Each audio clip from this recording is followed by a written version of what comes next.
प्रिय विद्यार्थियों, ऑनलाइन कक्षा में पुनः स्वागत है। मैं रामचंद्र आप लोगों की सेवा में पुनः उपस्थित। सभी का प्यार भरा नमस्कार। सभी का हार्दिक स्वागत और अभिनंदन। आज हम पढ़ेंगे कक्षा 12 कृषि अर्थशास्त्र अध्याय 16 भारत में पूंजी निर्माण। तो पूंजी किसे कहते हैं? धन का वह भाग जो उत्पादन कार्यों में लगाया जाता है पूंजी कहलाता है। तो भारत में पूंजी निर्माण की धीमी गति क्यों है? क्या कारण है कि भारत में पूंजी निर्माण की धीमी गति है? तो हेडिंग डालेंगे, भारत में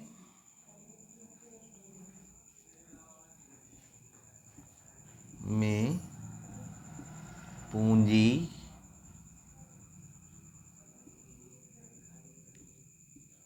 निर्माण की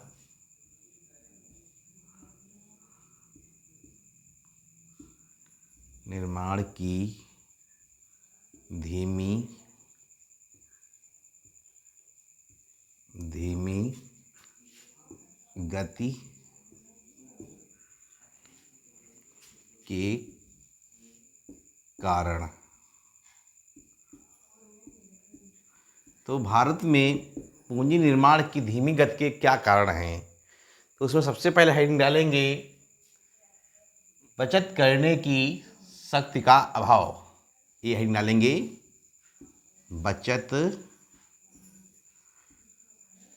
करने की शक्ति का अभाव। तो बचत करने की शक्ति की कमी क्यों है, इसके बारे में जानेंगे भारत में।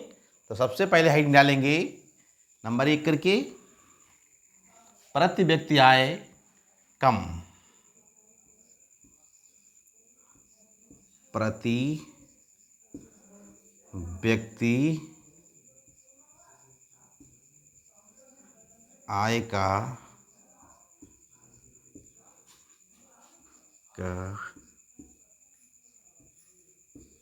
निम्न स्तर।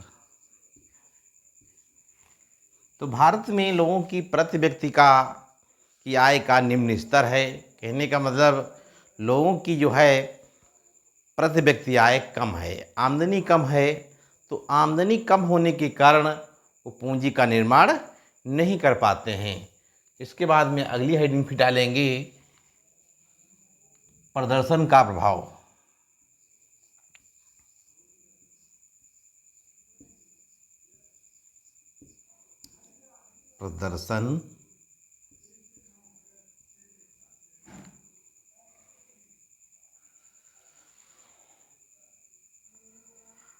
प्रदर्शन का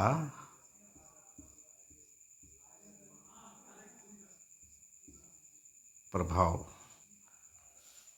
तो देखा जाए भारत में लोग अपनी प्रदर्शन को दिखाना चाहते हैं कि कितना भी धन हो तो विभिन्न वो, जैसे कहा जाए मुंडन संस्कार है, जन्मदिन में काफ़ी पैसा ख़त्म कर देते हैं, जिससे वो पूंजी का निर्माण नहीं कर पाते हैं।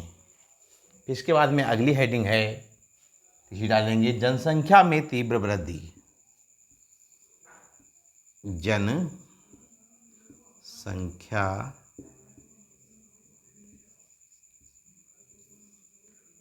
में तीव्र वृद्धि।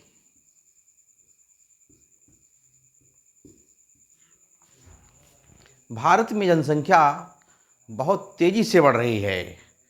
इतिहास की दृष्टि अगर देखा जाए तो सन 1921 महान जनसंख्या का ऐतिहासिक विभाजन वर्ष है। 1921, तो कहने का मतलब 1921 से भारत में जनसंख्या बहुत तेज़ी से बढ़ रही है। तो अब देखा जाए वर्तमान समय में जनसंख्या भारत की जो है लगभग 125 करोड़ पहुंच रही है।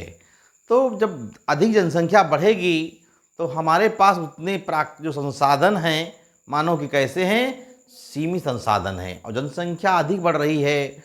जनसंख्या अधिक बढ़ने के कारण सभी लोगों को रोजगार नहीं मिल पा रहा है, जिसके कारण पूंजी का निर्माण लोग नहीं कर पाते हैं।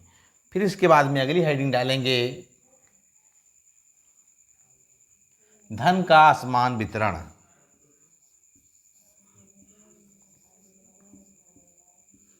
धन का असमान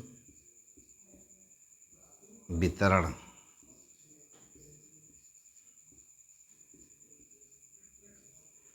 भारत में धन का असमान वितरण है, कहने का मतलब समाज दो वर्गों में बटा हुआ है, धनी वर्ग और निर्धन वर्ग। तो धनी वर्ग के पास पैसा है, लेकिन गरीब कहा जाए, गरीब जन्म लेता है और गरीबी में ही मर जाता है। तो गरीब व्यक्ति जो है पूंजी का निर्माण नहीं कर पाता है। फिर इसके बाद में अगली हेडिंग डालेंगे बी, हेडिंग डालेंगे बचत करने की इच्छा में कमी।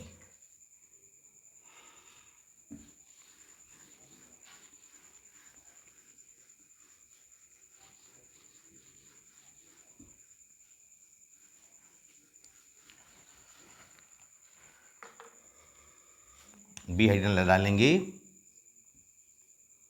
बचत करने की इच्छा में कमी।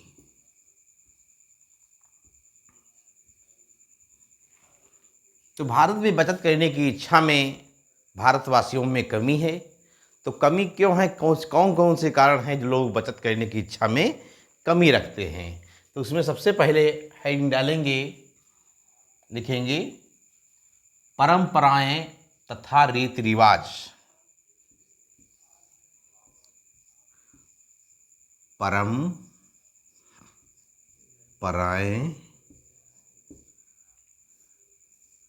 तथा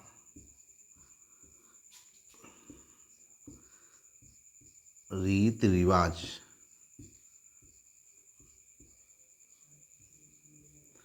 परंपराएं तथा रीति रिवाज के कारण भारत के नागरिक अधिक से अधिक धन को खर्च कर डालते हैं, जिससे वो बचत नहीं कर पाते हैं।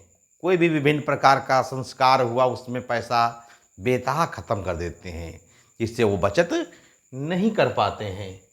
फिर इसके बाद में अगली हेडिंग डालेंगे,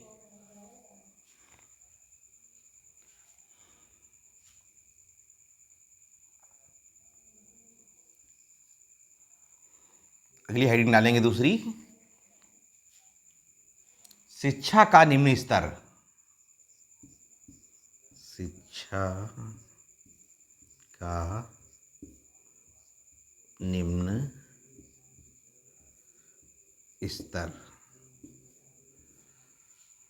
तो भारत में देखा जाए आज भी शिक्षा का निम्न स्तर है। बहुत से ऐसे हैं जो अपने बच्चों को विद्यालय नहीं भेजते। छोटे छोटे बच्चे हैं, उनसे कार्य देखा जाए तो कार्य करवाते हैं। कहीं आज भी अगर देखा जाए तो होटलों पे बच्चे बर्तन मांजते हुए दिखाई देते हैं। विभिन्न व्यवसायों में बच्चों के द्वारा कार्य कराया जाता है। कहने का मतलब जो उनकी उम्र पढ़ने की होती है, तो पढ़ने की उम्र में उनसे कार्य करवाया जाता है, जिससे वो शिक्षा से वंचित रह जाते हैं। तो देखा जाए तो लोगों के अंदर शिक्षा नहीं होगी। जब लोग शिक्षित नहीं होंगे तो क्या होगा, फिर उनकी सोच उसी प्रकार से होगी, जिससे वो फिर पूंजी का निर्माण नहीं कर पाएंगे। फिर अगली हेडिंग डालेंगे, रूढ़िवादी प्रवृत्ति।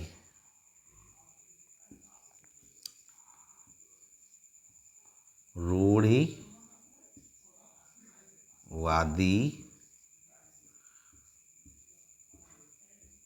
प्रवृत्ति।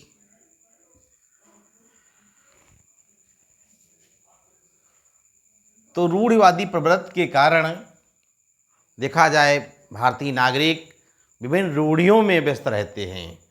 तो रूढ़ियों के कारण, कहने में रूढ़ियाँ क्या होती हैं, जब जनरीतियाँ अधिक मात्रा में पनपने लगती हैं तो रूढ़ियों का रूप धारण कर लेती हैं। तो जनरीतियों या रूढ़ियों के कारण देखा जाए, लोग पुरानी परंपराओं के हिसाब से देखा जाए, जैसे कि कैसे होते हैं, देखा जाए भाग्यवादी होते हैं। तो भाग्यवादी के विषय में यहाँ के भारत के नागरिक कहते हैं कि अजगर करे ना चाकरी, पंछी करे ना काम, दास मलूका कही गए, सबके दाता राम। तो यहाँ के भारतवासी कैसे हैं, भाग्यवादी हैं। तो उनकी सोच यही रहती है जो किस्मत में लिखा होगा वही होगा, हमारे करने से कुछ नहीं होगा। जैसा कि कहा गया है कि जो मेहनत करता है ईश्वर उसी का साथ देता है। कर्म, जैसे कि गीता में भी कहा गया है कि कर्म करिए और फल की इच्छा मत रखिए। फल कौन देगा, फल तो ईश्वर देगा। फिर इसके बाद में सी हेडिंग डालेंगे, बचत सुविधाओं की कमी। बचत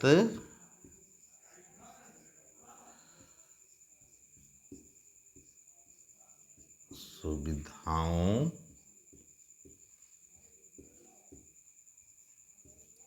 की कमी। तो भारत में बचत सुविधाओं की कमी है, बचत करने की सुविधाएं नहीं हैं। वो कौन कौन सी सुविधाएं नहीं हैं, किसके कारण भारत में लोग पूंजी का निर्माण नहीं कर पाते हैं? तो उसमें सबसे पहले है, देखा जाए, योग्य उद्यमियों की कमी। हेडिंग डालेंगे नंबर 1, योग्य उद्यमियों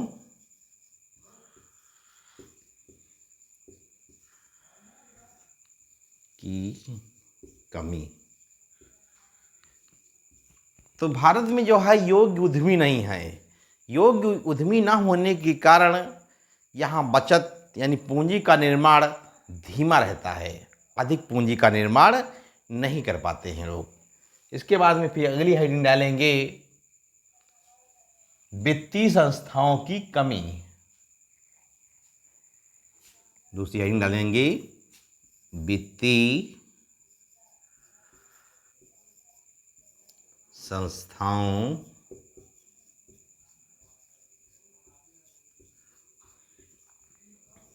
की कमी। तो भारत में आज भी देखा जाए वित्तीय संस्थाओं की कमी है। वित्तीय संस्थाओं का मतलब कि जैसे कहा जाए बैंक दूर दूर दराज है, गांव से दूर बैंकें हैं, तो इसलिए लोग बचत नहीं कर पाते हैं, पूंजी का निर्माण नहीं कर पाते हैं।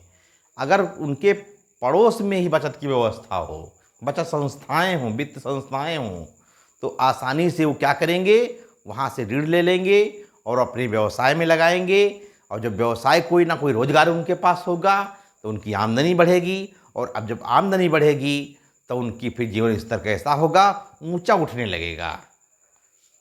तो इसके बाद में फिर अगली हेडिंग डालेंगे।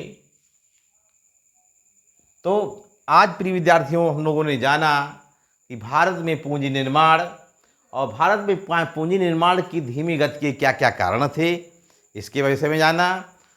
तो कौन कौन सी पूंजी निर्माण के कारण थे जिससे भारत में पूंजी का निर्माण लोग ठीक प्रकार से नहीं कर पाते हैं, इसके विषय में जाने।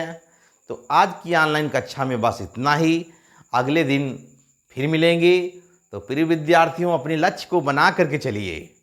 अगर जीवन में सफल होना है, जैसा कहा गया है कि हाथों की लकीरों से भाग्य नहीं बनता है, भाग्य बनेगा तो काहे से, जब मस्तक से पसीना टपकेगा। इतना मेहनत करिए तो तभी जो है अपने लक्ष्य को पा सकते हैं। तो प्रिय विद्यार्थियों, आज की ऑनलाइन कक्षा में बस इतना ही। अगले दिन फिर मिलेंगे। नमस्कार।